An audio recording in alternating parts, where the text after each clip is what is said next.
Hello guys, welcome to my YouTube channel study BNS. आज मैं लेकर आई हूँ आपके लिए लेक्चर 16 बीएनएस 2023 का। इससे पहले मैंने आपके साथ लेक्चर 15 डिस्कस कर लिया है। वो वीडियो अगर आपने मेरी नहीं देखी है तो आप डिस्क्रिप्शन में जाके लिंक पे क्लिक करके वो मेरी वीडियो वहां से देख सकते हैं। तो जैसा कि आपको पता होगा कि सेक्शन 8 में टोटल 7 सबसेक्शंस है, लेकिन मैंने यहाँ पे सिर्फ 2 ही सबसेक्शन डिस्कस किया है, वरना मेरी वीडियो बड़ी हो जाती। तो जो पहले 2 सबसेक्शन जो है वो मैं आपके साथ डिस्कस करूंगी। उससे पहले मैं आपको बता दूं कि ये दोनों सबसेक्शन जो है वो पहले आईपीसी के सेक्शन 63 और सेक्शन 64 में रेस्पेक्टिवली हम उसे वहां पे पढ़ते थे। तो अब हम डिटेल में इसको डिस्कस करेंगे। तो जैसा कि आपको यहाँ पे दिख रहा होगा कि अमाउंट ऑफ फाइन जो है किसी ऑफेंडर पे कितना लगाना है, वो जो है कई बार बहुत सारे सिचुएशंस में जो ऑफेंडर है वो उस पे अनलिमिटेड होता है। तो फिर ये जो है ये जज डिसाइड करते हैं कि कितना अमाउंट ऑफ फाइन जो है किसी ऑफेंडर पे लगाना है।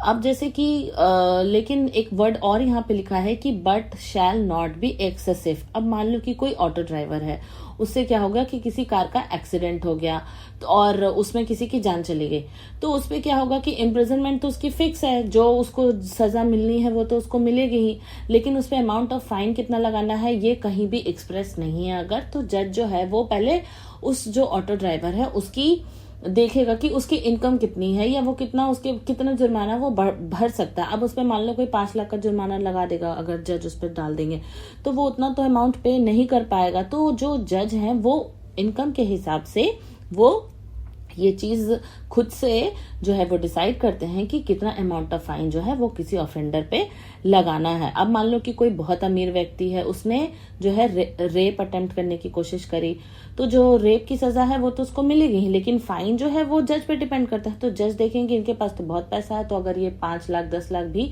फाइन अगर दे सकता है तो फिर जज जो है वो उस हिसाब से फाइन जो है वो इम्पोज करते हैं। तो बढ़ते हैं हम अपने अब सेकेंड सबसेक्शन की ओर, जिसमें लिखा है कि जो पनिशमेंट है उसमें जो है जज के पास 3 तरीके के सिचुएशंस होते हैं। पहला सिचुएशन ये कि वो इम्प्रिजनमेंट भी दे सकते हैं और फाइन भी लगा सकते हैं ऑफेंडर के ऊपर। दूसरा पनिशमेंट ये है कि चाहे तो इम्प्रिजनमेंट दे सकते हैं या चाहे तो फाइन दे सकते हैं, दोनों में से कोई एक। और तीसरा सिचुएशन है कि सिर्फ फाइन ही इम्पोज कर सकते हैं। तो आपको समझ आया होगा कि यहाँ पे मैं 3 सिचुएशन की बात कर रहा हूँ। एक सिर्फ जेल, दूसरा जेल या फाइन, और तीसरा जो है वो है क्या कि सिर्फ जो है वो फाइन ही देना है।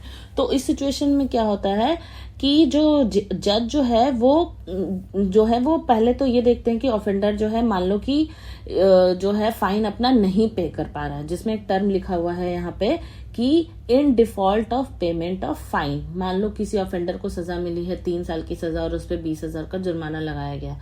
उसने 3 साल की सजा तो काट ली, लेकिन उसने 20,000 का जुर्माना जो है वो नहीं भरा है।